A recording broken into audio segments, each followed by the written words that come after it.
कैसे कर लिया था। श्री कृष्ण के स्वधाम गमन के बाद अर्जुन द्वारा लाई जा रही स्त्रियों को भीलों ने कैसे लूट लिया था। श्री कृष्ण विष्णु के अवतार थे और पृथ्वी का भार उतारा, फिर वे ही जरासंध के भय से, जिसे 17 बार हरा चुके थे, मथुरा छोड़ करके द्वारिका क्यों चले गए थे। अनेक प्रश्न जन्मेजय जी श्री व्यास जी से करते हैं। फिर प्रश्न करते हैं कि हे मुनि, युधिष्ठिर आदि पांडव जिनके साक्षात भगवान श्री कृष्ण हितैषी थे, उनको बार बार अनेक कष्टों का सामना क्यों करना पड़ा।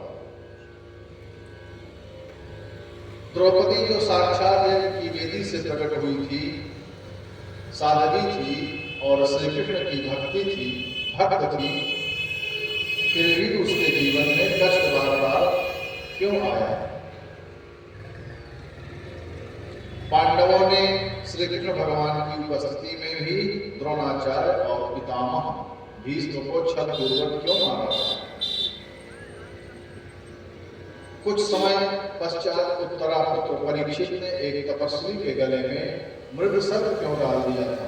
अनेक प्रश्न जन्मेजय जी के मन में उठ रहे हैं। क्षत्रिय कुल में उत्पन्न कोई भी व्यक्ति संत और ब्राह्मण का अपमान नहीं करता है। फिर मेरे पिता, जन्मेजय जी कहते हैं कि फिर मेरे पिता ने मौन व्रत धारण किए हुए तपस्वी के गले में मृत सर्प डाल करके उनका अपमान किस कारण किया था। राजा जन्मेजय जी के अनेक प्रश्नों की झड़ी लग गई है। प्रश्न पर प्रश्न करते जा रहे हैं व्यास जी से। अब व्यास जी कहते हैं कि हे राजन, कर्मों की गति बड़ी गहन है। जो कर्मों की गति है उसे जानना बहुत आसान नहीं है। शुभ अशुभ तथा मिश्र इन कर्मों से जगत व्याप्त रहता है। हर जीव के, हर प्राणी के जीवन में शुभ और अशुभ कर्म दोनों मिलकर के हैं और इन कर्मों से सभी को अपने अपने कर्मों का फल भोगना पड़ता है। विद्वानों ने संचित, प्रारब्ध तथा वर्तमान 3 प्रकार के कर्म बताए हैं। अतः हे राजन, ब्रह्मादि देवता भी इन कर्मों से बच नहीं पाए हैं। ब्रह्मा, विष्णु, महेश आदि सभी देवताओं को भी अपने अपने कर्मों का यथोचित फल भोगना पड़ा है। राग, द्वेष आदि भाव स्वर्ग में भी रहते हैं और पूर्व जन्म के वैर तथा स्नेह के कारण ये समस्त विकार शरीर के साथ सदैव संलग्न रहते हैं। यथाधेनु सहस्रेषु वत्सो विन्दति मातरम् तथा पूर्व जन्म पापम कर्तारम् अनुगच्छति। कर्म से ही सूर्य नियमित रूप से परिभ्रमण करता है, चंद्रमा क्षय रोग से ग्रसित रहता है और कर्म से ही रुद्र को मुंडों की माला धारण करनी पड़ती है। संपूर्ण जगत कर्म के द्वारा नियंत्रित होकर के परिवर्तित होता रहता है। अमित तेजस्वी भगवान विष्णु को कर्म वश ही नाना विधि योनियों में जन्म लेना पड़ता है। भगवान नारायण को भी अपने कर्म वश ही बार बार जन्म लेना पड़ता है और कर्म वश ही जीव गर्भावास के महान कष्ट को, जिसमें नीचे से जठराग्नि तपाती है और गर्भ में कीड़े काटते रहते हैं, शरीर पर दुर्गंध रूपी मज्जा लगी रहती है, कौन इन कष्टों को भोगना चाहेगा। शिशु जब पैदा होता है तब योनि यंत्र से बाहर आने में उसे असह्य वेदना बहुत तकलीफ झेलनी पड़ती है। फिर छोटा बालक किसी कष्ट से रोता है तब माता उसे दूध पिलाती है। जब छोटा बच्चा रोता है, अगर उसके पेट में दर्द हो रहा है तो मैया जान नहीं पाती है और उसे दूध पिलाती है। और जब उसे दूध की इच्छा होती है, दूध के लिए रोता है, तो मैया उसे दवा पिलाती है। मनुष्य यज्ञ जब तप के द्वारा इंद्र को प्राप्त कर लेता है और पुण्य क्षीण होने पर इंद्र पद से नीचे गिर जाता है, इंद्र पद से च्युत हो जाता है। गीता में भी आया है कि ते तं भुक्त्वा स्वर्गलोकं विशालं क्षीणे पुण्ये मर्त्यलोकं विशन्ति। कर्म के कारण ही रामावतार के समय देवता वानर बने थे और कृष्णावतार में देवता ही श्री कृष्ण की सहायता के लिए गोप वाले बने थे। रामावतार योगेन देवा वानरतां गतः तथा कृष्ण सहायतार्थं देवायादवतां गतः। और कर्म के कारण ही श्री राम को मानव शरीर धारण करके स्त्री विरह में दुखी होना पड़ा था। अतः हे राजन, कर्मवश ही कश्यप मुनि, वसुदेव तथा उनकी दोनों पत्नियां अदिति और सुरसा ने भी 7 वसुदेव की और रोहिणी के रूप में जन्म लिया था। राजा कहते हैं कि हे राजन, महर्षि कश्यप से ऐसा कौन सा। राजा जन्मेजय व्यास जी से कहते हैं कि हे प्रभु, महर्षि कश्यप से ऐसा कौन सा अपराध हुआ था जिसके कारण उनको स्त्रियों सहित साथ मिला था और वैकुंठवासी रमापति भगवान विष्णु को गोकुल में क्यों जन्म लेना पड़ा। वे भगवान किसके आदेश का पालन करते हैं। हम तो जानते हैं कि भगवान स्वयं में सब कुछ करते हैं, लेकिन उनके ऊपर भी कोई सत्ता है। वो सत्ता कौन सी है। भगवान विष्णु को रामावतार धारण करके वनवास में घोर कष्ट झेलना पड़ा था और सीता वियोग, राक्षसों से महान युद्ध और अंत में पत्नी परित्याग की असीम वेदना भी सहनी पड़ी थी। और इसी प्रकार कृष्णावतार में भी बंदी गृह में जन्म लेकर के गोकुल में वास करके अनेक राक्षसों और कंस का वध और पीछे कष्ट, पूर्वक द्वारिका गमन, इन अनेक कष्टों को अवतार लेकर के भगवान को क्यों सहना पड़ा। अब व्यास जी कहते हैं कि हे राजन, अब आप पहले कश्यप ऋषि को साथ कैसे लगा वह सुनो। एक बार महर्षि कश्यप यज्ञ कार्य के निमित्त वरुण देव से गौ मांग करके ले आए थे। यज्ञ कार्य समाप्त होने पर भी वरुण के मांगने पर भी वह उत्तम धेन, वह उत्तम गाय उन्होंने वापस नहीं दी। गौ वरुण देव से ला करके कश्यप ने यज्ञ रचाई थी और यज्ञ के पूर्ण होने पर भी गौ वापस नहीं भिजवाई थी। वरुण देव ने ब्रह्मा जी से जाकर सारा वृत्तांत सुनाया था। बार बार आग्रह करने पर भी जब गाय नहीं वापस की तो वरुण देव ने साथ दिया कि तुम मानव योग में जन्म लेकर के गोपाल हो जाओगे, गाय के पालन करता होगे। तुम्हारी दोनों भार्याएं, तुम्हारी दोनों पत्नियां भी मानव योग में जन्म लेकर के दुखी होंगी। मेरी गाय के बछड़े अपनी माता से विमुक्त होकर के दुखी हैं, रो रहे हैं। अतः पृथ्वी पर जन्म लेकर के अदिति भी मृतवत्सा होगी और कारागार में रह करके कष्ट भोगेगी।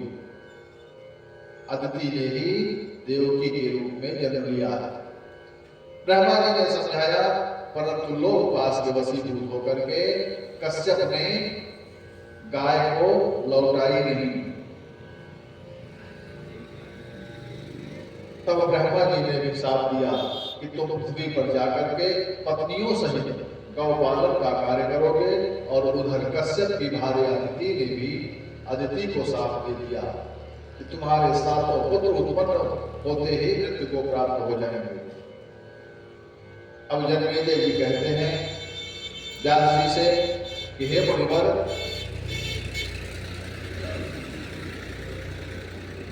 दिति ने इंद्र की माता अदिति को साथ क्यों दिया था? व्यास उवाच राजन दक्ष सुते द्वैतु दितिश्चादिरुत्तमे कश्यपस्य प्रिये भार्ये बभूतुर्क्रमे। व्यास जी राजा जन्मेजय जी से कहते हैं कि हे राजन, दक्ष प्रजापति की दिति और अदिति नाम की दो सुंदर कन्याएं थी।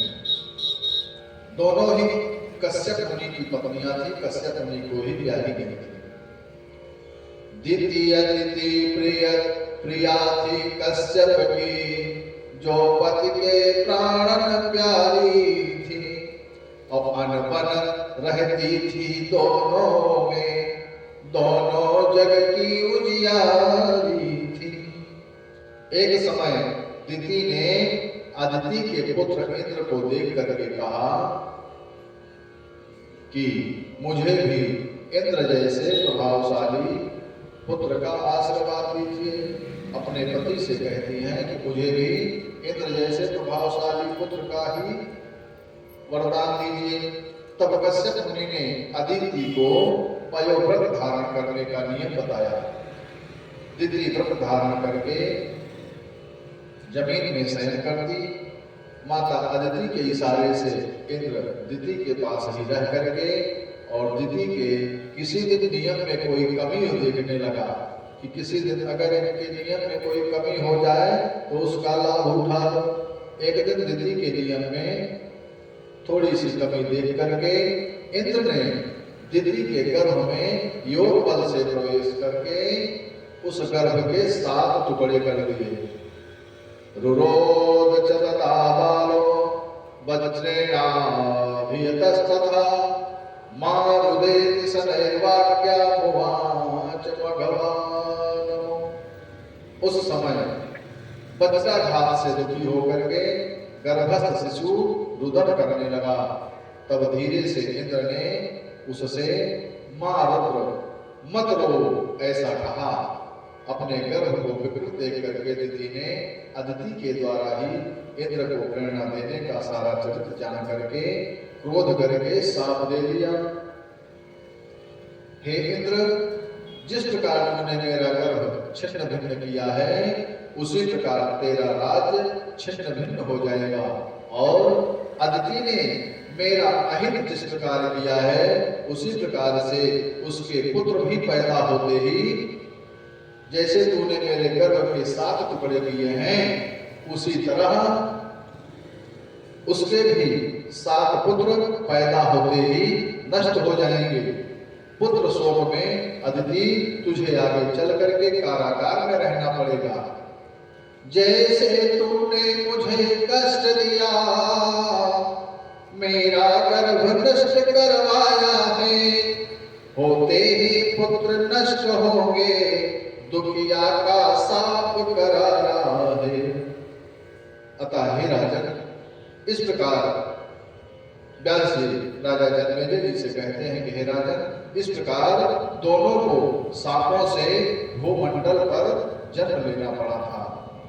मानव योनि में उत्पन्न होकर के साप को भोगना पड़ा था। बाद में कश्यप ऋषि ने दिति को समझाया। तब दिति ने इंद्र को भी क्षमा कर दिया। वही अदिति साप के कारण देवकी के रूप में पैदा हुई थी और साप के अनुसार कष्ट भोगे थे और साप के कारण ही देवकी को कारागार में रहना पड़ा था। और कंस द्वारा उसकी संतान उत्पन्न होते ही मार दी जाती थी। शास्त्र ही कहते हैं अवश्वमेव भोक्तव्यम कृतम कर्म शुभाशुभम। सभी को अपने कर्म का ही फल भोगना पड़ता है, ये शास्त्र भी कहते हैं। और व्यास जी से यह श्रवण करके इंद्र ने छल करके दिति के गर्भ को विकृत किया, तो जन्मेजय जी आश्चर्य में पड़ गए। जब व्यास जी के द्वारा यह कथा सुनी व्यास जी, तो इस कथा को सुनकर के जन्मेजय आश्चर्य पड़ गया और कहने लगा व्यास जी से कि हे प्रभु, कश्यप ऋषि की संतान देवेंद्र ने भी ऐसा पाप कर्म क्यों किया, और फिर संसारी जीव ऐसा करे तो करे, लेकिन जब देवी देवता ऐसा कार्य करते हैं तो बड़ा ही आश्चर्य होता है। हे व्यास जी, मेरे पितामह लोगों ने कुरुक्षेत्र के संग्राम में कितने साक्षात धर्म के यश युधिष्ठिर महाराज भी श्री कृष्ण की प्रेरणा से धर्म के विरुद्ध कार्य किए थे। भीष्म, कृपाचार्य, द्रोणाचार्य तथा कर्ण सभी ने धर्म के विरुद्ध आचरण किया था। हे मुनिवर, देवांश से उत्पन्न धर्मपरायण पांडवों ने ऐसी गर्हित कर्म क्यों किए थे? यदि ऐसी बात है तो फिर धर्म में किसकी आस्था होगी? अगर ऐसे प्रतापी धर्म के रक्षक गलत कार्य करेंगे तो धर्म में किसकी आस्था होगी? भगवान श्री कृष्ण ने जरासंध वध के निमित्त छल से ब्राह्मण वेश बनाया था। मेरे दादा अर्जुन ने भी वैसा ही कर्म किया था। श्रुति का कथन है कि धर्म का प्रथम चरण सत्य है और दूसरा चरण पवित्रता, तीसरा दया और चौथा दान है। इन चारों के बिना आदर्श धर्म कैसे टिक सकता है? धर्म विहीन यज्ञ कर्म कैसे उत्तम फल देने वाला होगा? मुझे तो ऐसा प्रतीत होता है कि उस समय किसी का भी धर्म में अटल विश्वास नहीं था। जगत प्रभु विष्णु ने भी राजा बलि को छल लिया था। सत्य शुद्धता दया दान से धर्म के चरण कहते हैं, और फिर वामन बन क्यों त्रिलोकी वहां बलि को छलने जाते हैं। आप ही बताइए प्रभु कि छल से बालिका लेने के पश्चात विजय राजा बलि की हुई या विष्णु भगवान की हुई थी? अब व्यास जी कहते हैं भगवान ने छल का आश्रय लिया था। राजा बलि सत्य पर अडिग रहता था। उसने अपने गुरु की भी बात नहीं मानी थी और अपना वचन निभाया था, अतः विजय उसी राजा बलि की मानी जाएगी। इसका दूसरा कारण और भी है कि उसकी सत्य निष्ठा के कारण ही भगवान को उस बलि के यहाँ पहरेदार के रूप में रहना पड़ा। अतः हे राजन, सत्य, रज, तम इन्हीं तीनों गुणों के मेल से संसार का प्रादुर्भाव हुआ है और यही सृष्टि का सनातन नियम है। किंतु अनासक्त भाव से तो मुनिजन कृषा विहीन राग रहित प्राणी ही सत्य परायण होते हैं और अन्य लोगों के तो कहने के लिए है। अतः हे महाराज, संसार की सृष्टि के समय माया से मोहित मनुष्य की इंद्रियां अत्यंत चंचल हो जाती हैं और उनमें आसक्त मान करके उन गुणों से प्रेरित होकर के विविध प्रकार के प्रभाव प्रकट करने लगता है। ब्रह्मा से लेकर के तृण पर्यंत अस्थावर जंगम सभी प्राणी माया के वशीभूत रहते हैं और वह माया उनके साथ क्रीड़ा करती रहती है।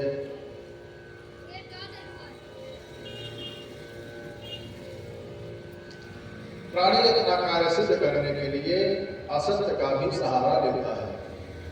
उस समय इंद्रियों का चिंतन करते हुए जब मनुष्य अपना अभीष्ट कार्य नहीं कर पाता तो वह उसके लिए छल करने लगता है और छल के कारण पाप में प्रवृत्त हो जाता है। काम, क्रोध और लोभ मनुष्य के सबसे बड़े शत्रु हैं। इनके वश में होकर के मनुष्य अपने कर्तव्य और अकर्तव्य को भूल जाता है। ऐश्वर्य बढ़ जाने पर अहंकार बढ़ जाता है और अहंकार से मोह उत्पन्न हो जाता है। मोह से मन में अनेक संकल्प विकल्प उठते हैं और मन में ईर्ष्या द्वेष उत्पन्न हो जाते हैं। मोह से ही आशा, तृष्णा, दीनता, दंभ और अधार्मिक भावनाएं उत्पन्न हो जाती हैं। कर्म करने वाले ऋत्विक आचार्य आदि लोगों का जब चित्त शुद्ध होता है तभी पूर्ण फल प्राप्त होता है। अहंकार से हुआ कोई कार्य सफल नहीं होता है। राग द्वेष से हीन व्यक्ति कोई कार्य अगर करता है तो सफलता प्राप्त होती है।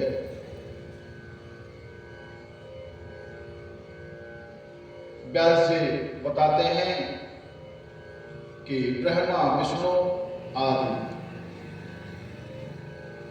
कृष्ण आदि सभी के ऊपर जो सत्ता है वो पराम्बा जगदम्बा जगत जननी की सत्ता है और उन्हीं के इशारे से पूरा संसार, पूरी प्रकृति चलायमान है।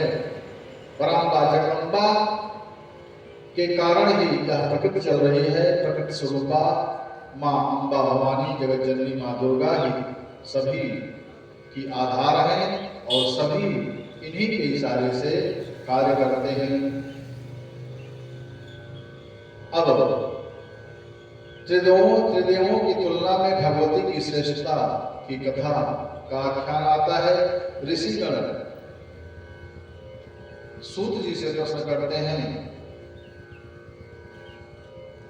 कि हे सूत जी, आपके द्वारा कहे गए श्री कृष्ण के कथानक में हमें संदेह हो रहा है कि विष्णु के अंशावतार श्री कृष्ण के द्वारा भगवान शिव की आराधना करना, पार्वती द्वारा श्री कृष्ण को वरदान देना, ये सब प्रसंग श्री कृष्ण भगवान की शिव जी की अपेक्षा न्यूनता का भाव दर्शाता है। इसमें आप हमें कुछ बताने की कृपा करें। अब सूत जी कहते हैं कि हे ऋषियों, इसमें जो मैंने व्यास जी से सुना है उसे श्रवण करिए। व्यास जी ने श्री कृष्ण भगवान का यह कथानक सुन करके जन्मेजय राजा कहने लगा कि हे व्यास जी, देवों के देव भगवान श्री कृष्ण ने जो भी सिद्धियां प्रदान करने वाले हैं, उन्होंने भगवान शिव को प्रसन्न करने की इतनी कठिन तपस्या किस लिए की थी। अब व्यास जी कहते हैं कि हे राजन, आपने सत्य कहा है कि दैत्य दमन भगवान श्री कृष्ण देव दुर्लभ कार्यों को करने में समर्थ थे। फिर उन्होंने मनुष्य शरीर धारण करने के कारण मानवोचित कार्य किए थे। वृद्धजनों की सेवा की थी, माता पिता की सेवा, देवताओं की पूजा, हर समय हर्षित होना, शोक में दुखी होना, ये सभी भाव उनके मन में ही जागृत हुए। क्योंकि गुणमय शरीर में निर्गुणत्व कैसे हो सकता है। इसी कारण श्री कृष्ण को प्रद्युम्न और अनिरुद्ध के कारण हरण की जानकारी न होना, साधारण मनुष्य की भांति मानवीय चेष्टा तथा नारायण के अंश श्री कृष्ण को साथ लगना, यही सद्भाव दर्शाता है। हे राजन, उसी प्रकार उनकी स्त्रियों का हरण हुआ, उनका धन लूट लिया गया तथा अर्जुन उन लुटेरों पर अपना अस्त्र चलाने पर पुरुषार्थहीन हो गए। इस कारण से यदि श्री कृष्ण विष्णु भगवान के अंश हैं तो शिव जी की पूजा आराधना क्यों नहीं करेंगे। कृष्ण आदि विष्णु के अंश से अवतीर्ण हैं, तब वे शिव की पूजा करते हैं और ओंकार का जप करते हैं और भगवती महेश्वरी रूप हैं। भगवती का भी पूजन यजन सभी करते हैं। समस्त शास्त्रों में भगवती को ही सर्वोत्तम माना गया है और वो भगवती बिंदु रूप नित्य अर्धमात्रा में स्थित है। आ ब्रह्मा का रूप है, ऊ विष्णु का रूप है, माँ भगवान शिव का रूप है और अर्धमात्रा चंद्र बिंदु भगवती महेश्वरी का रूप है और ये ही ओंकार है। ब्रह्मा, विष्णु, महेश और भगवती, ये चारों ही ओंकार हैं।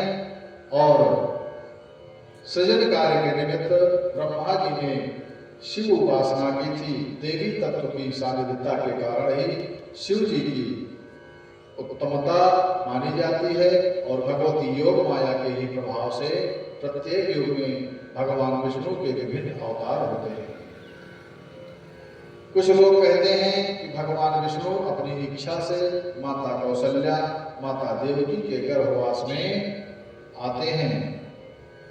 यदि भगवान विष्णु स्वतंत्र होते तो गर्भावस्था में उनकी रुचि क्यों होती?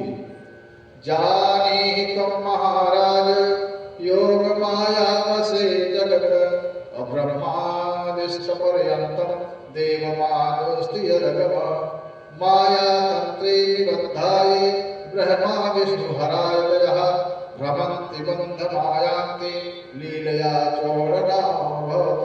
अतः हे महाराज, आप यह जान लीजिए कि ब्रह्मा से लेकर के तृण पर्यंत संपूर्ण जगत और सभी देव मानव तथा पशु पक्षी योग माया आदि शक्ति भगवती के वश में हैं। मकड़ी के तंतु जाल में फंसे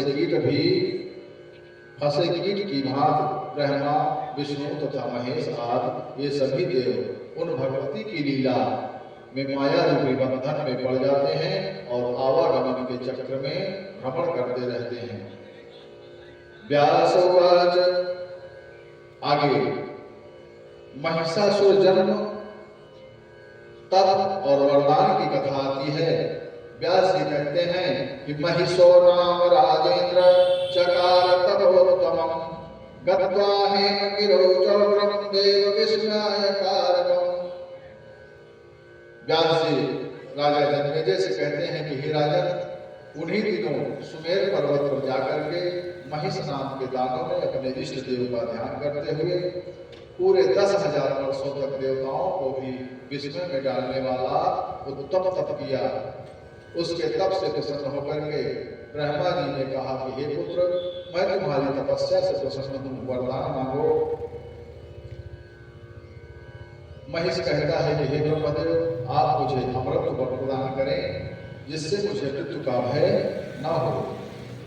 ब्रह्मा जी के कहने से ब्रह्मा जी कहते हैं कि हे दैत्य प्रवर, जिसका जन्म हुआ है उसकी मृत्यु तो निश्चित है।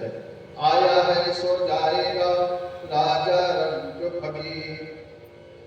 अतः आप इसको छोड़ करके कोई दूसरा वरदान मांगो, जो तुम्हारे मन में हो उसे मांग लो।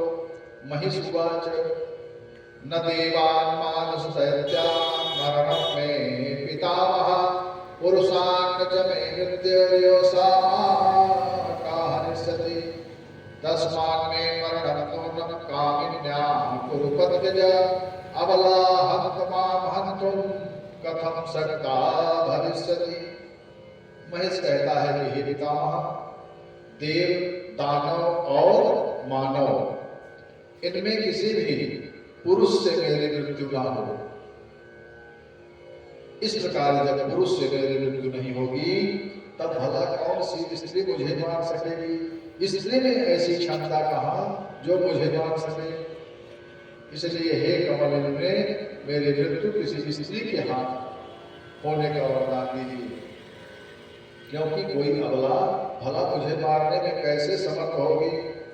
ब्रह्मोवाच, यदा कदापि दैत्येन्द्र नार्यास्ते मरणं ध्रुवं न नरेभ्यो महाभागा मृत्यस्ते महिषासुर। ब्रह्मा जी कहते हैं कि हे दानवेंद्र, जब भी तुम्हारी मृत्यु होगी स्त्री से ही होगी, पुरुष से तुम्हारी मृत्यु नहीं होगी। उसे वरदान देकर के ब्रह्मा जी अपने लोक को चले गए और इसे सुन करके राजा जन्मेजय व्यास जी से कहते हैं कि यह महिषासुर किसका पुत्र था और इतना बलवान कैसे हो गया? अब व्यास जी कहते हैं, थे रंभ करंभ पुत्र धनु के जो लोकों में बलशाली थे, लेकिन नहीं कोई पुत्र हुआ इसलिए दुखी अति भारी थे।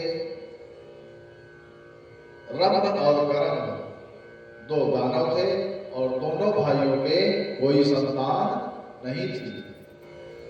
अब वे संतान प्राप्ति की चिंता करने लगे। रंभ दूध वाले वट वृक्ष के नीचे जाकर के पंचाग्नि का सेवन करने लगा और करम्भ पवित्र पंचनद के जल में डूब करके अनेक वर्षों तक तप करता रहा।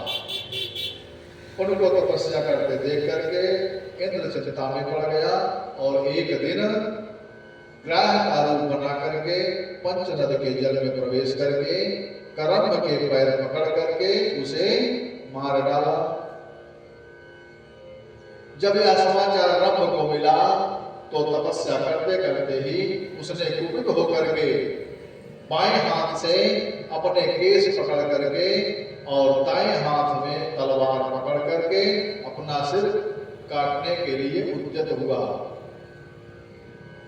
उसी समय अग्निदेव कहते हैं कि हे दैत्य, आत्महत्या करना जघन्य अपराध है, मैं तुम्हारी तपस्या से प्रसन्न हूं, तुम कोई भी वरदान मांग सकते हो। अग्निदेव का ऐसा वचन सुन करके रंभ कहने लगा कि हे प्रभु, हे देव, मुझे तीनों लोगों को जीतने वाला, शत्रु दमन करने वाला, अजेय महापराक्रमी पुत्र प्राप्त होने का वरदान देने की कृपा करें। अब अग्निदेव कहते हैं कि हे रंभ, जिस स्त्री के प्रति तुम्हारे मन में काम भाव आ जाएगा उसी से तुमको तीनों लोग को जीतने वाला पुत्र प्राप्त होगा। वरदान पा करके रंभ एक दिन घूमता हुआ एक रमणीय स्थान पर पहुंचा। दृष्ट्वा चक्रे तदा भावम् महिष्यान्तानवोत्तमः मत्तायां रूपं पूर्णायां विहायान्नाच्चयोषितम् सा समागाच्च तरसा कामयन्ती मुदान्विता रम्भोऽपि गमनं चक्रे भवितव्य प्रणोदितः सा तु गर्भवती जाता महिषी तस्य वीर्यतः। एक दिन रंभ घूमता हुआ एक रमणीय स्थान पर पहुंचा और वहां एक रूपवती तथा मदमत्त महिषी को देख करके वह दानव किसी अन्य स्त्री को छोड़ करके उसी पर आसक्त हो गया और वह महिषी भी उसे प्रसन्नता पूर्वक चाहती हुई तत्काल उसके साथ रमण के लिए तैयार हो गई। होनहार से प्रेरित होकर के रंभ ने उसके साथ समागम किया और उसके अंश से वह महिषी गर्भवती हो गई। तां गृहीत्वाथ पातालम् प्रविवेश मनोहरम् महिषेभ्यश्च तां रक्षन् प्रिया मनुमतां किल। इसके पश्चात उसे अपने साथ लेकर के रंभ ने मनोहर पाताल लोक में प्रवेश किया और वहां पर महिषों से अपने मनोनुकूल उस प्रियतमा की रक्षा करता हुआ सुखपूर्वक रहने लगा। लेकिन एक दिन दूसरी महिषी ने कामासक्त होकर के उस महिषी को दौड़ा दिया। यह देख करके दानव रंभ ने उसे मारने को कठोर प्रहार किया और दूसरे महिष ने भी अपने विशाल सींगों से रंभ पर प्रहार किया, जिससे रंभ घायल हो गया और मृत्यु को प्राप्त हो गया। इसके पश्चात वह भयभीत महिषी बट वृक्ष के नीचे यक्षों की शरण में जा पहुंची और वहां पर यक्षों ने उससे युद्ध किया और अंत में महिष को यक्षों ने मार दिया और यक्षों ने चिता बना करके रंभ को उस पर रख दिया और महिषी भी उसी आग में प्रविष्ट हो गई। कुछ देर बाद ही उस अग्नि से एक महाबली महिष प्रकट हो गया और दूसरा शरीर धारण करके वह रंभ भी अग्नि में से निकल पड़ा। अतः हे राजन, इस प्रकार रक्तबीज और महिषासुर उत्पन्न हुए।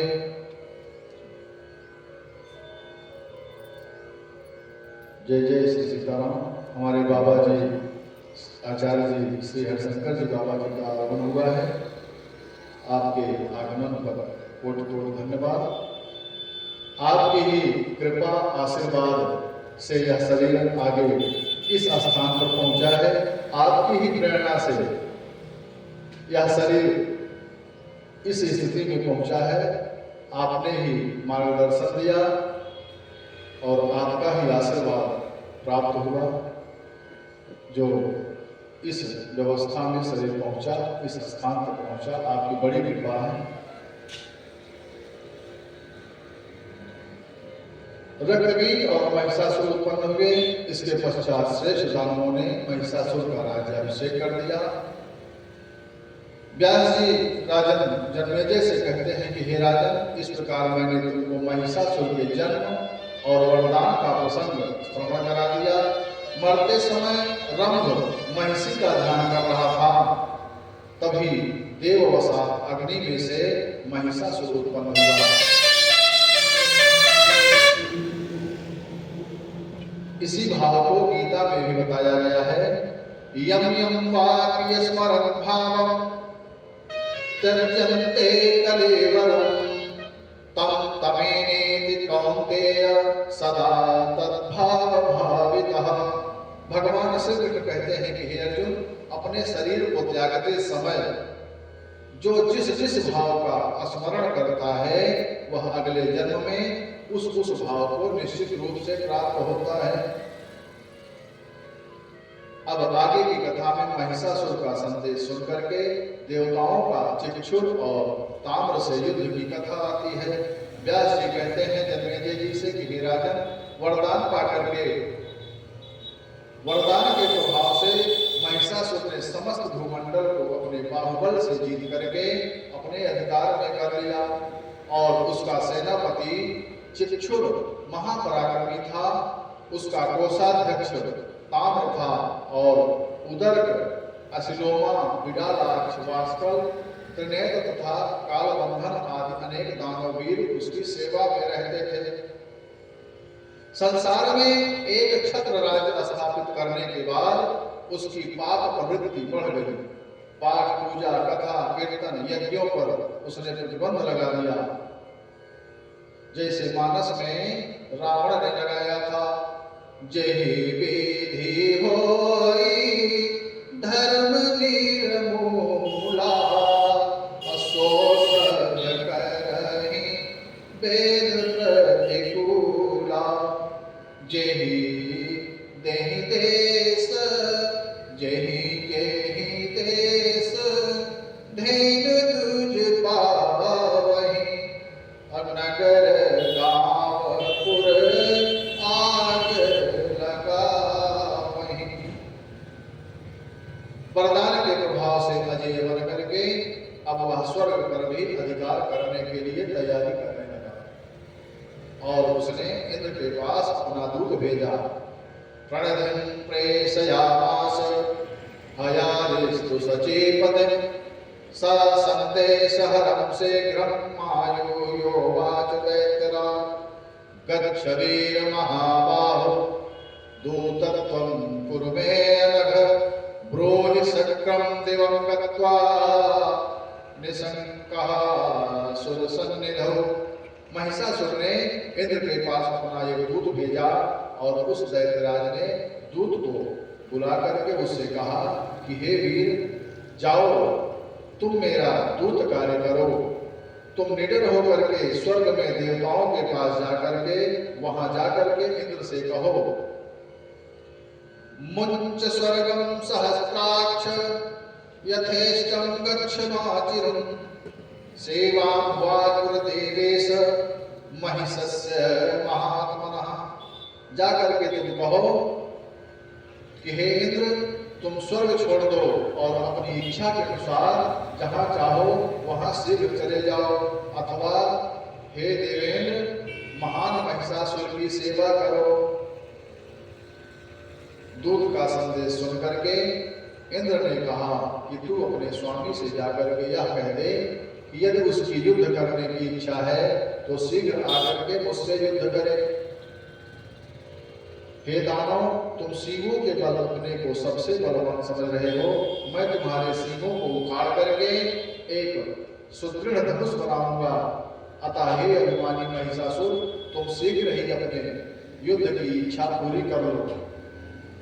दूत ने महिषासुर के पास जाकर के इंद्र द्वारा कही गई सभी बातें बता दी। अब दूत की बातें सुन करके महिषासुर कहने लगा कि हे दानवों, इंद्र आदि कोई भी देवता मेरे सामने टिक नहीं सकता है। जो भी आएगा मैं उसे मार दूंगा। विष्णु ने कपट करके हिरण्याक्ष और हिरण्यकश्यप को मारा था।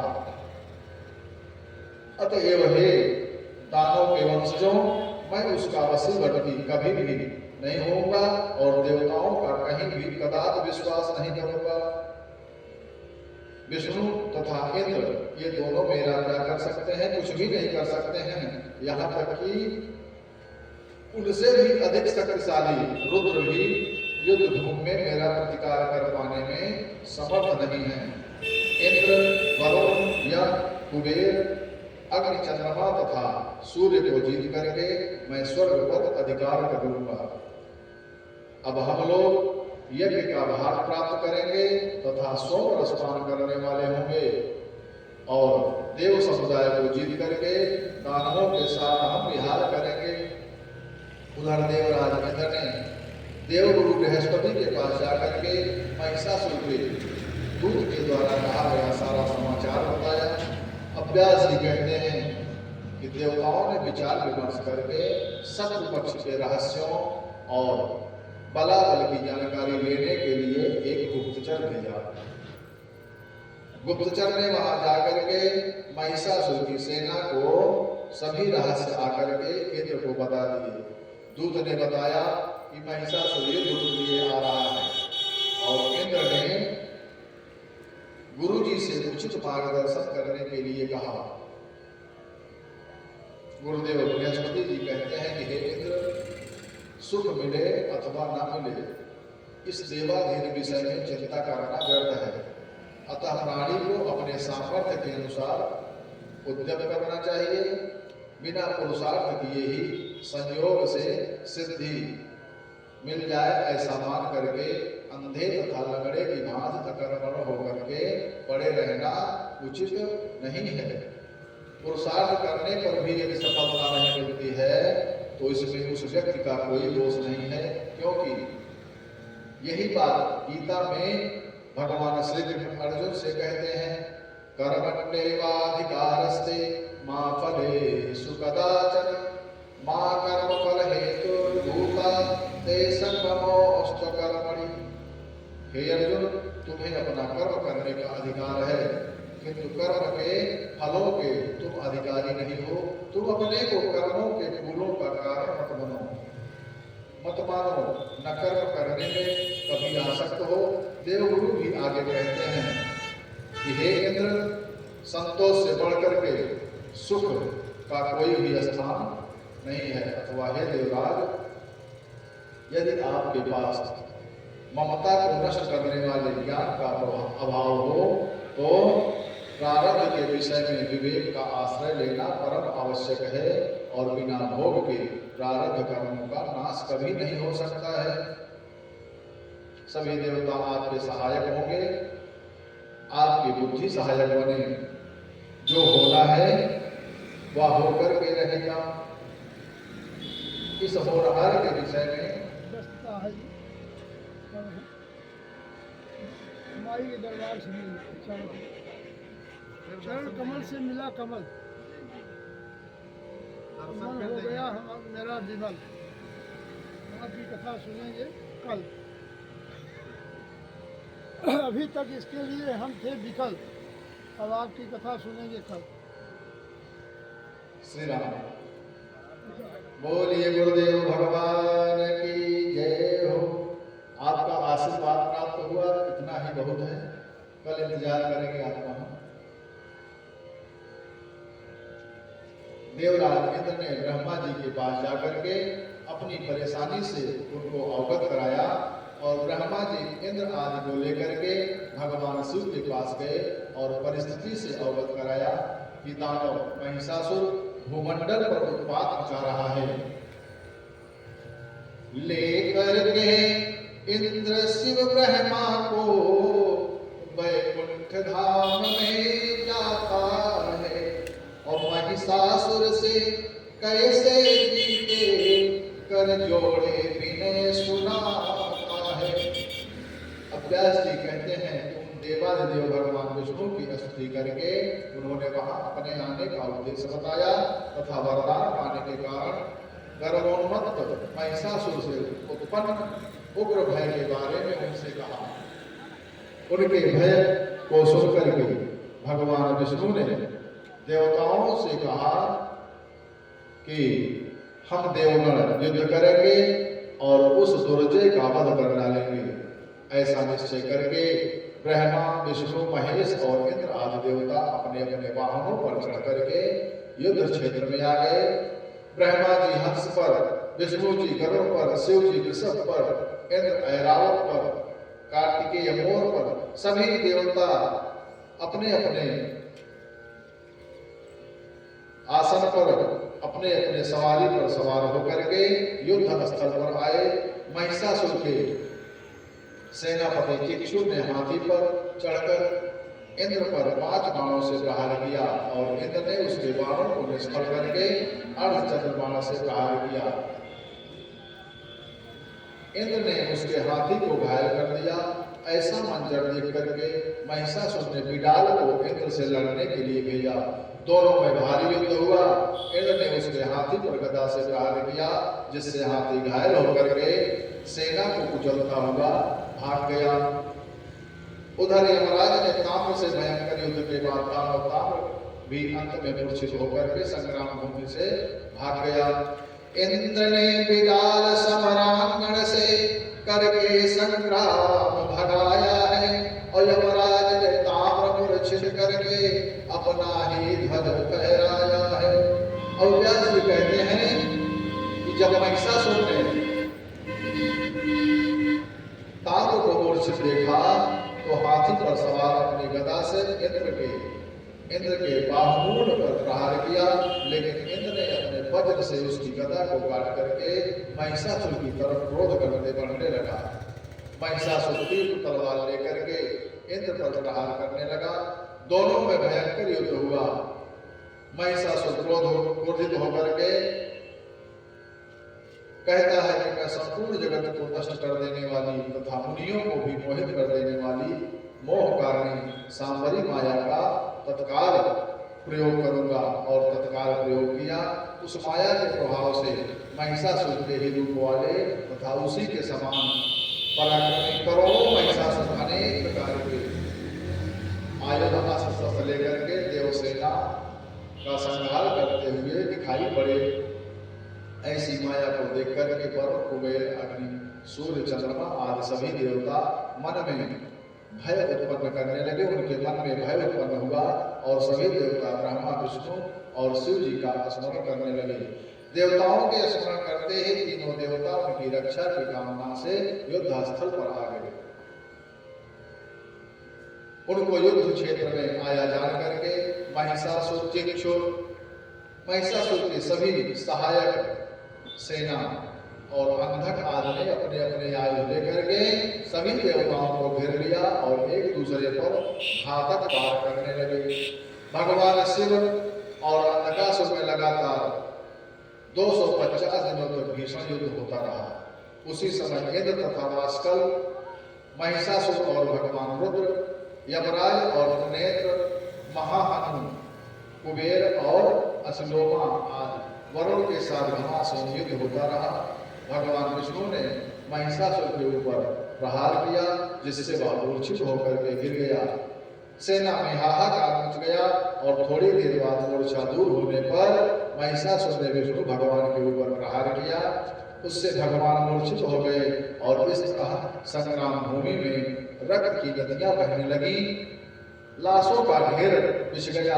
अब भगवान विष्णु ने मूर्छा दूर होने पर उस महिषासुर पर ज्यों ही अपने चक्र से प्रहार किया त्यों ही वह महान शक्तिशाली महिष का रूप धारण करके भगवान विष्णु को अपनी सींगों से मारने लगा। वक्षस्त्र पर सिंह के आघात से व्याकुल होकर के भगवान विष्णु बड़े वेग से भाग करके अपने लोक को चले गए। विष्णु को पलायन देख करके शंकर जी भी बहुत भयभीत हो गए और उसे सर्वथा अबध्य मान करके कि इस महिषासुर को मारा नहीं जा सकता है, अबद्ध मान करके कैलाश पर्वत पर चले गए और ब्रह्मा जी भी उसके डर से तत्काल अपने लोक को चले गए। अतः हे राजन, व्यास जी राजा जन्मेजय से कहते हैं कि हे राजन, इसके पश्चात इंद्र, वरुण, यम आदि सभी वहां से युद्ध क्षेत्र से पलायन कर गए। अब तो महिषासुर की विजय पताका फहरा गई। उसने स्वर्ग पर धावा बोल दिया। महिषासुर के भय से सभी देवता वहां से पलायन कर गए। इसके बाद उस रमणीय इंद्रासन पर महिषासुर आसीन हुआ और उसने राज्य संचालनार्थ देवताओं के स्थान पर दानवों को स्थापित कर दिया। जिस स्थान पर देवता बैठते थे उसी स्थान पर दानवों को बैठा दिया। इंद्रादि स्वर्ग से भाग गए, दानव मन में हर्षाए हैं, और महिषासुर इंद्रासन बैठा, सब दानवति हर्षाए हैं। अब तो महिषासुर का अत्याचार इतना बढ़ गया कि देवता मन में, कंदराओं में और पर्वतों में जहाँ भी दिखाई देते उनको पीड़ित करने लगे। देवता दुखी होकर के पुनः ब्रह्मा जी के पास जाते हैं, अपना दुख सुनाते हैं। ब्रह्मा जी सभी देवताओं को लेकर के शिव जी की शरण में जाकर के अपनी आर्तनाद सुनाया। ब्रह्मा जी सभी देवों को लेकर के शंकर जी के पास पहुंच करके स्तुति करने लगे कि हे प्रभु, सारे सृष्टि पर महिषासुर का आधिपत्य हो गया है। वह स्वयं इंद्रासन पर विराजमान है, यज्ञों का भाग स्वयं ग्रहण कर रहा है और संसार से धर्म का नामो निशान मिटा रहा है। भगवान शिव उन सभी को लेकर के भगवान विष्णु के पास पहुंचे और उस दुष्ट के क्रियाकलाप व देवताओं का कष्ट भगवान विष्णु को बताया। अब भगवान विष्णु कहते हैं कि यह सब आपके वरदान के कारण हुआ है। उसी प्रभाव से वह युद्ध में हमसे जीता नहीं गया है। अब एक ही उपाय है कि सभी देवताओं के तेज से कोई एक सुंदरी उत्पन्न की जाए। हम सब की शक्ति के अंश से उत्पन्न होने वाली ही उस दैत्य का वध कर सकती है। अब आप सभी देवतागण अपने तेजांशों से प्रार्थना करें, अपने तेज से प्रार्थना करें, हमारी स्त्रियां भी प्रार्थना करें, जिससे उन तेजांशों से एक दिव्य तेजोराश उत्पन्न हो जाए और उस महादेवी के उत्पन्न होने पर हम सभी मुख्य देवगण उन देवी को अपने त्रिशूल आदि दिव्य आयुधों को दे देंगे, जिनसे वो देवी उस दुष्ट महिषासुर को मार देगी। तभी सबका कष्ट मिटेगा, सब तेज मिलेगा देवों का, शक्ति का उदय हो जाएगा, उस याद शक्ति के हाथों से फिर दुष्ट का अंत हो जाएगा।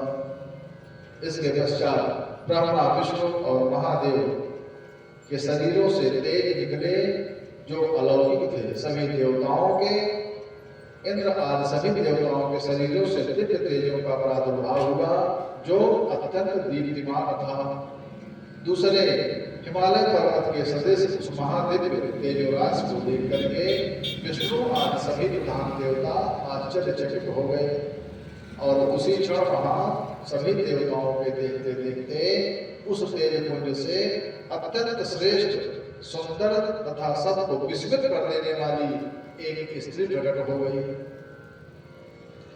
सभी देवताओं के शरीर से आविर्भूत वह नारी त्रिगुणात्मिका, 18 भुजाओं वाली, मनोहर, त्रिवर्णा तथा विश्व को मोह में डाल देने वाली साक्षात महालक्ष्मी थी। वे उज्ज्वल मुख वाली, कृष्ण वर्ण के नेत्रों वाली, अत्यंत लाल अधरोष्ठ से सुशोभित, ताम्रवर्ण की हथेली से सुंदर लगने वाली, कांति से संपन्न तथा दिव्य आभूषणों से अलंकृत थी। देवताओं के शरीर से उत्पन्न तेजोराज से प्रकट वे 18 भुजाओं वाली भगवती असुरों का विनाश करने के लिए हजारों भुजाओं से सुशोभित हो गई। व्यास जी कहते हैं कि हे राजन, स्वयं ब्रह्मा, विष्णु और इंद्र भी उन भगवती का यथार्थ रूप को बताने में समर्थ नहीं है, फिर भी उन्हीं की कृपा से मैं आपको कुछ बताने में सक्षम हो रहा हूं। बोली पराम्बा जगदम्बा भगवती की जय हो। व्यास जी कहते हैं कि हे राजन, देवताओं के तेज समूह से उन भगवती का मनोहर रूप जिस प्रकार उत्पन्न हुआ उसे मैं अपने बुद्धि के अनुसार बता रहा हूं। भगवान शंकर का जो तेज था उससे उन भगवती का गौरवर्ण सुंदर आकार वाला तथा अत्यंत विशाल मुख कमल निर्मित हुआ और यमराज के तेज से उनके कोमल घुंघराले बहुत लंबे मेघ के समान कृष्ण वर्ण वाले और मनोहर बाल बने, केश बने। अग्नि के तेज से भगवती के तीनों नेत्र, संध्याओं के तेज से भगवती की भौहें बनी और वायु के तेज से भगवती के कान, कुबेर के तेज से नाक, प्रजापति के तेज से दांत, ऊपर का होस्ट कार्तिकेय के तेज से और नीचे का होस्ट अरुण के तेज से उत्पन्न हुआ। उन देवी की 18 भुजाएं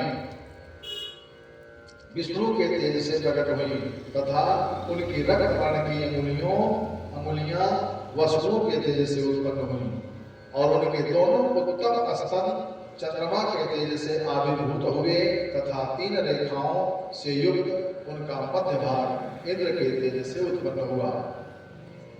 उनकी जांघें तथा उरु प्रदेश वरुण के तेज से उत्पन्न हुए तथा उनका विशाल नितंब पृथ्वी के तेज से उत्पन्न हुआ। अतः हे राजन, इस प्रकार उस तेजो राशि से सुंदर आकार वाली दिव्य रूप से संपन्न तथा मधुर स्वर वाली भगवती नारी रूप में प्रकट हुई।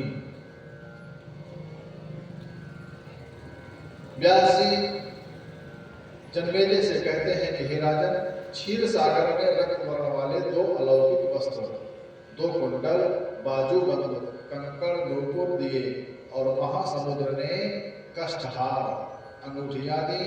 वरुण देव ने कभी न मुरझाने वाली माला दी भगवती को और उस वैजयंती माला पर भ्रमर बना रहे थे। हिमवान ने प्रसन्न होकर के उन्हें नाना प्रकार के रत्न तथा स्वर्ण के समान चमकीले वर्ण वाला एक मनोहर सिंह वाहन के रूप में प्रदान किया। सभी लक्षणों से संपन्न तथा सुंदर रूप वाली वे कल्याणमयी श्रेष्ठ दिव्य आभूषणों से विभूषित होकर के सिंह पर आरूढ़ होकर के अत्यंत सुशोभित हो रही हैं। इसके पश्चात भगवान विष्णु ने अपने चक्र से उत्पन्न करके सहस्त्र आरों वाला तेज संपन्न और दैत्यों का सिर काट लेने में सामर्थ्य वाला एक चक्र भगवती को प्रदान किया। देवों ने अस्त्र शस्त्र देकर दुर्गा मां का सत्कार किया, फिर करने लगे सभी विनती, माने सबको निर्भीक किया। शंकर जी ने त्रिशूल, वरुण से शक्ति, पवन देव ने बाणों से भरा हुआ तरकस और इंद्र ने वज्र, यमराज ने कालदंड, ब्रह्मा जी ने गंगा जल से भरा कमंडल और काल ने भगवती को खड्ग दिया। इस तरह से समस्त देवताओं ने अलौकिक अस्त्र शस्त्र और वस्त्राभूषण ग्रहण करके विभूषित उन देवी के सभी देवता स्तुति करने लगे। मानस में भी जैसे माँ सीता भवानी जगत जननी का मंदिर में पूजा स्तुति करती हैं, उसी प्रकार सभी देवता जगत जननी की स्तुति करते हैं। आइए हम सभी माँ भगवती की स्तुति करें, पराम्बा जगदम्बा की स्तुति करें। जय जय गिरिवर राज किशोरी, जय जय गिरिवर राज किशोरी, जय महेश मुकुट चकोरी, जय जय गिरिवर राज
की स्तुति करते हैं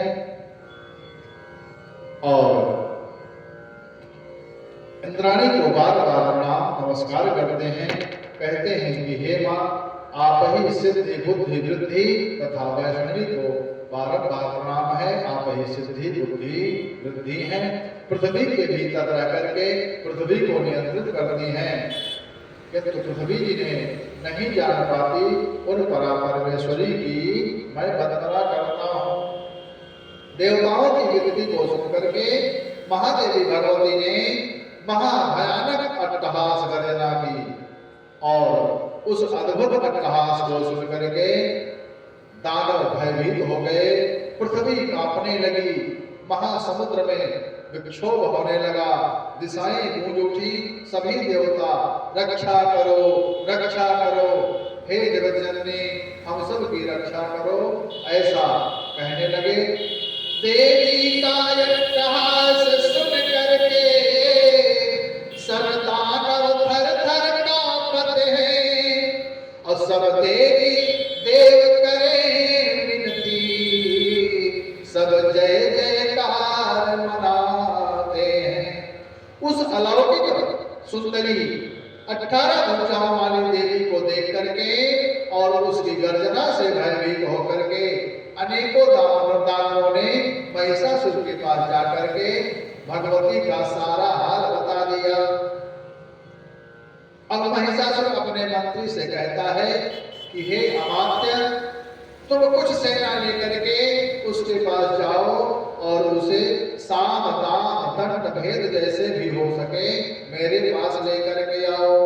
और यदि वह रूपवती स्वयं आ जाए तो मैं उस रूपवती को अपनी पटरानी बनाऊंगा, और यदि राजी से ना आवे तो बिना मारे पकड़ करके उसे मेरे पास ले आओ, उसको मारना मत।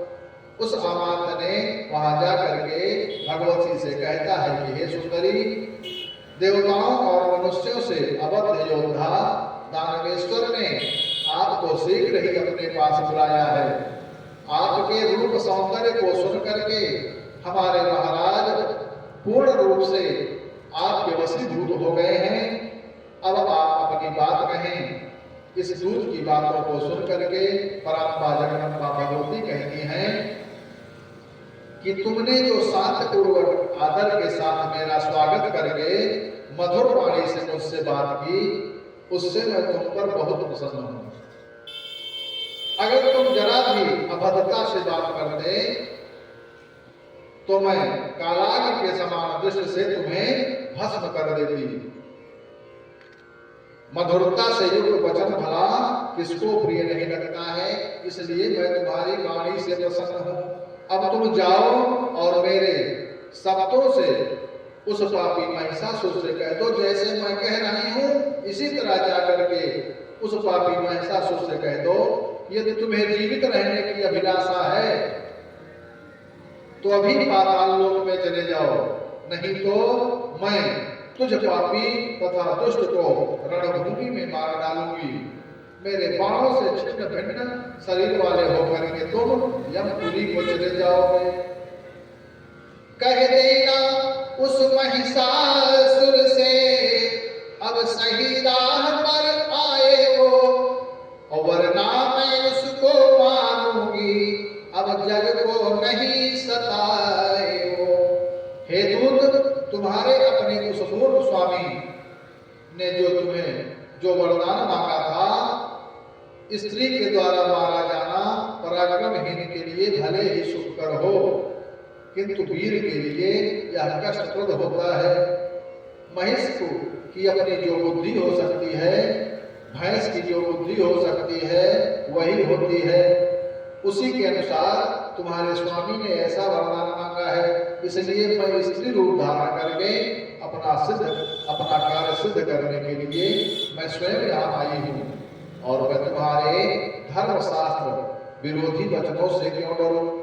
देवी भगवती का ऐसा भाषण सुन करके दानव सोचने लगा कि मैं इस सुंदरी को मार डालूं या यह मुझे ही मार डाले तो राजा महिष निश्चित रूप से कुपित होंगे, इसलिए जो इसने कहा है उस वक्तव्य को जैसे का तैसा महिषासुर महाराज को बता देता हूँ।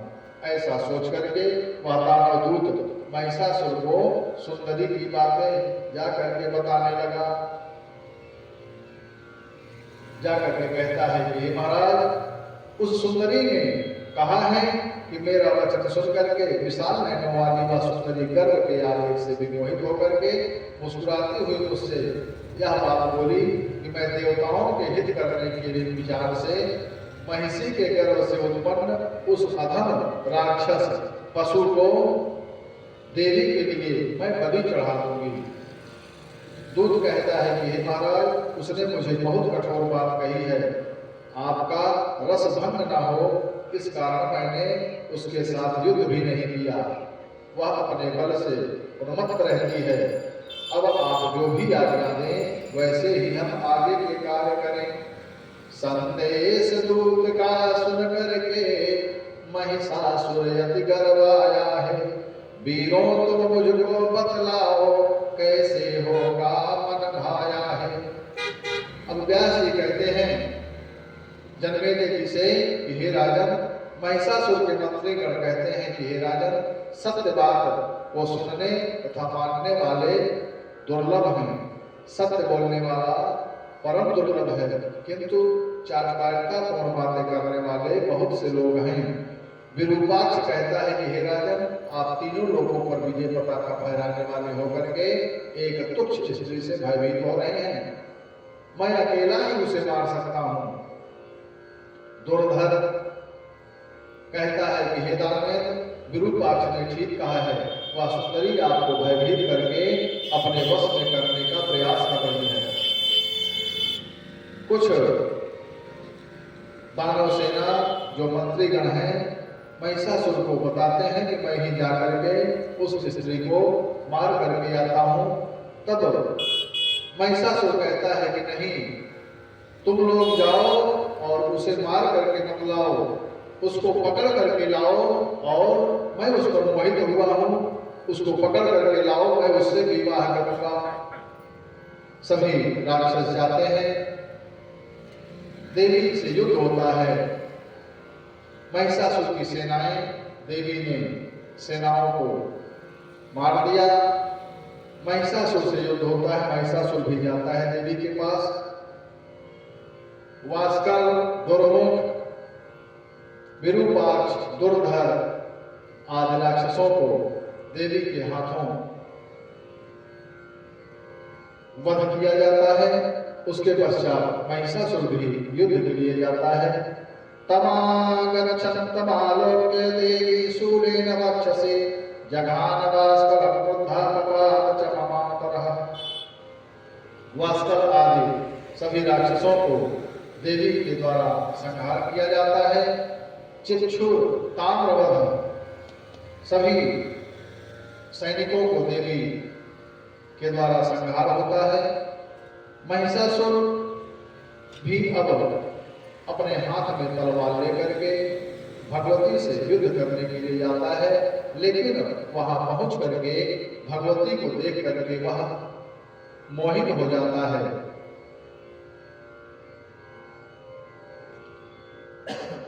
कहता है इस संसार में छात्र धर्मानुरागी लोगों के जन्म को धिक्कार है। आप हे देवी, आप परम प्रिय सुंदरी हो, हमारा मन आप पर आकर्षित हो गया है। अगर आप हमसे विवाह करो तो हम तुम्हें छोड़ देंगे, हम तुम्हें मारेंगे नहीं। देवी क्रुद्ध होती हैं और महिषासुर की देवी से प्रणय याचना,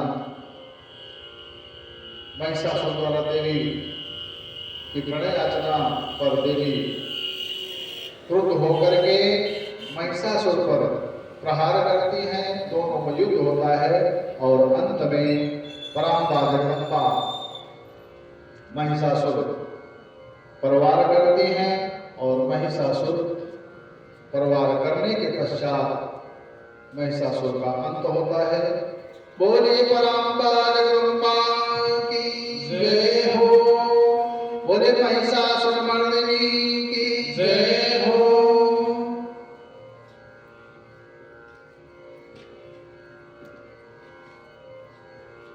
आज की कथा का विश्राम यहीं पर होता है। महिषासुर वध के बाद की कथा देवता द्वारा भगवती की स्तुति तथा देवी का मणद्वीप में जाना आदि कथाओं का गायन कल होगा। आइए हम सभी भक्तजन मिलकर के भगवान नाम संकीर्तन, एक भजन और इसके पश्चात हनुमान चालीसा, फिर आरती। श्री राम जय राम जय जय राम, सीता राम जय सीता राम, श्री राम जय राम जय जय राम, सीता राम जय सीता राम, सीता राम जय सीता राम, सीता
हम सभी भक्तजन मिल करके श्री हनुमान चालीसा का पाठ करते हैं। जहां तक आवाज पहुंच रही है सभी भक्तों से निवेदन, जो जहां है वहीं से श्री हनुमान चालीसा का पाठ करके अपने जीवन को धन्य बनाएं। जय जय जय हनुमान गोसाई, कृपा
रसिया श्री रघुवीर हर्ष उर लाए रघुपति जी की बहुत बड़ाई तो मम प्रिय भरत सम भाई भागवत भरत मनोरथ गावे जस कहे श्रीपति कंठ लगावे संतानिक ब्रह्मादि मुनीसा नारद सारद सहित ईसा कुबेर निज पान जाने कवि कोविद कहि सके गाने तुम पुकार प्रेम कीना राम मिलाय दास पद दीना तुम भीषण माना लंकेश्वर भय सब जग जाना जुग सहस्र योजन कर भागम वीरो ताहि मधुर फल जानो ब्रह्मोदिका खेल लोक माहि जल दिलानि गए अचरज नाहि दुर्गम काज जगत के देवी सुगमय दुर्गम सुरेश आम दुआरे तुम रखवारे हो दया क्या बिन पैसारे सब सुख लाहे तुम्हारी शरणा तुम दर्शन पाहो को डरना आपन तेज सवारो आपे तीनों लोक हाथ देवा मैं भूत पिशाच निकट नहीं आवे आगे जब नाम सुनावे आसे लोग हरे सब पीरा सब करे अंतर हनुमत वीरा संकट ते हनुमान छुड़ावे भगव वचन ध्यान दोलावे भर राम तपस्वी राजा जिनके काज सकल लोक साजा और मनोरथ जो कोई गावे सोई अमित जीवन फल पावे साधु जुग पर ताप तुम्हारा भय पर से जगत उजियारा साधु संत के तुम रखवारे दशरथ नंदन राम दुलारे अष्ट सिद्धि नौ गिरि नारायण सबर दीन जानकी माता राम रसायन तुम आशा रखवारे सदा रहो रघुपति के दासा तुम्हारे भजन राम को पावो जन्म जन्म के दुख बिसरावे अंत काल रघुबर पुर जाए जहाँ जन्म हरि भक्त गाए और देवता चित्तन धरे हनुमत से सर्व सुख गाए संकट करे विजय सब तेरा जो सुमिरे हनुमत बल वीरा जय जय जय हनुमान गोसाई कृपा करो गुरुदेव की नाहि तो सब बार पाठ कर कोई छूटे बंदी पार होई बोला पड़े हनुमान चालीसा होई सिद्ध साखी गौरीसा तुलसीदास सदा हरि मेरा कीजे नाम हृदय माडेगा जय जय जय हनुमान गोसाई कृपा करो गुरुदेव की नाहि जय जय जय हनुमान गोसाई कृपा करो गुरुदेव की नाहि मौन पड़े संकट हरना मंगल मूर्ति हो राम लखन सीता सहित हृदय बसो सुर हो राम लखन सीता सहित हृदय बसो सुर हो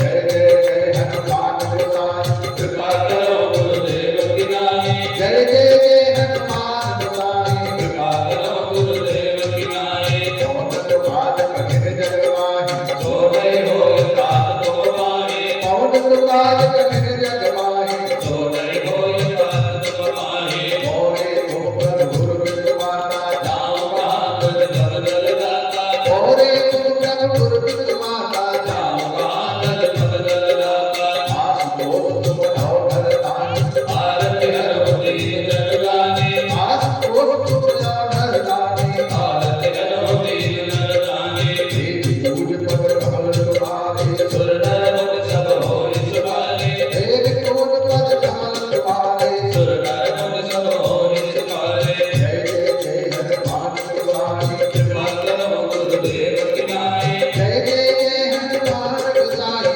कृपा करो गुरुदेव की नाहि कृपा करो गुरुदेव की नाहि कृपा करो गुरुदेव की नाहि बोले गुरुदेव भगवान की जय हो बोले माई राम भवानी की जय हो बोले अपने अपने माता पिता की जय हो आइए श्री नगर के भगवती की मंगलमय आरती करते हैं। सभी लोग अपने अपने स्थान पर प्रेम से खड़े हो जाएंगे और आप सभी के पास आरती की थाला पहुंच रही है। प्रतिदिन की भांति आप आरती की थाला आगे बढ़ाते जाएंगे जिससे कि सभी को आरती करने का अवसर प्राप्त हो जाए।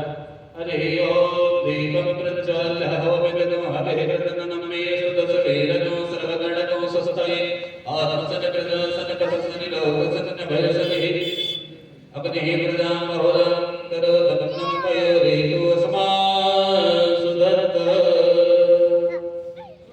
हे दुर्गे मैया आरती उतारो हे दुर्गे मैया तेरी आरती उतारो आरती उतारो तुझ पे तन मन मारो आरती उतारो तुझे तन मन मारो हे किन्हर मैया तेरी आरती उतारो हे नार मैया तेरी आरती उतारो हे दुर्गे मैया तेरी आरती उतारो हे दुर्गे मैया तेरी आरती उतारो हृदय के थाली में ज्योति जलाकर हृदय की थाली में जोत जलाकर हृदय की थाली में ज्योति जलाके हृदय की थाली में जोत जलाके भक्ति भाव के पुष्प सजाके भक्ति भाव के पुष्प सजा के नैनों के जल से चरण पखारो नैनों के जल से चरण पखारो हे दुर्गे मैया तेरी आरती उतारो हे दुर्गे मैया तेरी आरती उतारो आरती उतारो मैया तन मन मारो आरती उतारो मैया तन मन मारो हे किन्हर मैया तेरी आरती उतारो हे नाथ मैया तेरी आरती उतारो सेवा करो दिन रात तुम्हारी सेवा करो दिन रात तुम्हारी चरण कमल का मैया बन के पुजारी चरण कमल का मैया बन के पुजारी पलकों से तेरा आंगन बुहारो पलकों से तेरा आंगन बुहारो पलकों से तेरा मैं आंगन संवारूं पलकों से तेरा मैं आंगन संवारूं हे अम्बे मैया तेरी आरती उतारो हे अम्बे मैया तेरी आरती उतारो हे किन्हर मैया तेरी आरती उतारो हे नाथ मैया तेरी आरती उतारो हे गलहर मैया तेरी आरती उतारो हे गलहर मैया तेरी आरती उतारो हे कुंभौर मैया तेरी आरती उतारो हे गोपाल मैया तेरी आरती उतारो आरती उतारो मैया तन मन मारू आरती उतारो मैया तन मन मारो हे दुर्गे मैया तेरी आरती उतारो हे दुर्गे मैया तेरी आरती उतारो तेरे नाम का भी कर प्यारा तेरे नाम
उतारो हे गोपाल मैया तेरी आरती उतारो हे गलहन मैया तेरी आरती उतारो हे गलहन मैया तेरी आरती उतारो हे चंदन मैया तेरी आरती उतारो हे चंदन मैया तेरी आरती उतारो हे कालकन मैया तेरी आरती उतारो हे कालकन मैया तेरी आरती उतारो हे निहन मैया तेरी आरती उतारो हे निधान मैया तेरी आरती उतारो आरती उतारो मैया तना मारो आरती उतारो मैया तन मन मारो हे लगे मैया तेरी आरती उतारो हे दुर्गे मैया तेरी आरती उतारो कर्पूर गौरव करुणावतार संसार सार भुजगे प्रहार सनाम संग दयाल देवे भवानी चरितं नमामि त्वमेव माता पिता त्वमेव त्वमेव माता सदा त्वमेव त्वमेव वेद्या शरणं त्वमेव त्वमेव सर्वं त्वमेव देव हरे राम हरे राम राम राम हरे हरे हरे कृष्णा कृष्णा कृष्णा हरे हरे हरे राम राम राम हरे हरे हरे कृष्णा कृष्णा कृष्णा हरे हरे श्री कृष्ण गोविंद हरे मुरारी हे नाथ नारायण वासुदेव पितुमातु स्वामी सदा हमारे पितुमातु स्वामी सदा हमारे नाथ नारायण वासुदेव श्री कृष्ण गोविंद हरे मुरारी हे नाथ नारायण वासुदेव हे नाथ नारायण वासुदेव हरि ओम जय तीर्थानंद सिका स्थान मंगल एकनो सहस्रयोजने वदनवानमसे जलेन शीतलीकरणं हस्तप्रक्षालनं देवादितपदनमानमां विवन्दनं शुभं करोतु कल्याणम् आरोग्यं सुखसम्पदां मम बुद्धिप्रकाशाय दीपज्योतिर्नमोऽस्तुते श्रीदीपनारायण देवताभ्यो नमः ज्वालामालिन्ये नमः रत्ने स्वधीनमः हस्ते पुष्पाणि गृहीत्वा अग्रपुष्पाञ्जलि सभी भक्त अपने हाथों में मानसिक पुष्प लेकर के अपने हाथों को अंजलि बनाएं और धारणा करें कि आपके हाथों में सबसे महंगा वाला पुष्प आपके हाथों में पूरा पुष्प भरा हुआ है। ऐसी धारणा बनाते हुए भगवान को पुष्पांजलि अर्पण करेंगे भगवती को। हरि ओम जगरेण जगयामय दन्तदेवास्तानि धर्माणि प्रथमान्यासन् देहनाकं महिमानः सतन्त्रपूर्वे साग्रः शक्तिदेवा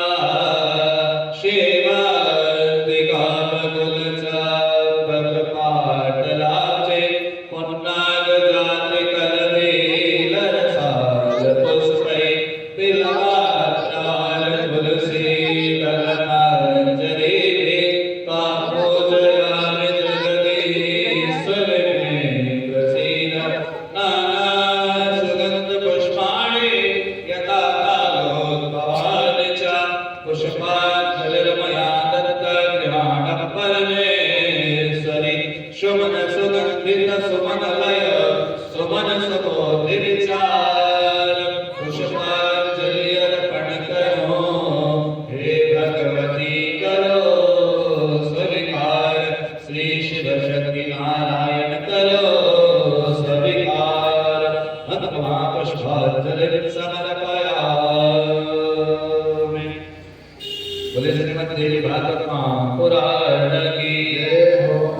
जननी जगदम्बा माई जान भवानी की राजा रामचंद्र भगवान की उमापति महादेव की राधे कृष्ण भगवान की लक्ष्मी नारायण भगवान की अनंत बलवंत संत सिंह हनुमंतलाल जी महाराज की अन्नपूर्णा महारानी की लक्ष्मी महारानी की गुरुदेव भगवान की व्यास जी भगवान की धर्म की अधर्म का प्राणियों में विश्व का गौ माता की सत्य सनातन धर्म की धर्म सम्राट स्वामी शंकर पात्री जी महाराज की नमः पार्वती पतये हर हर महादेव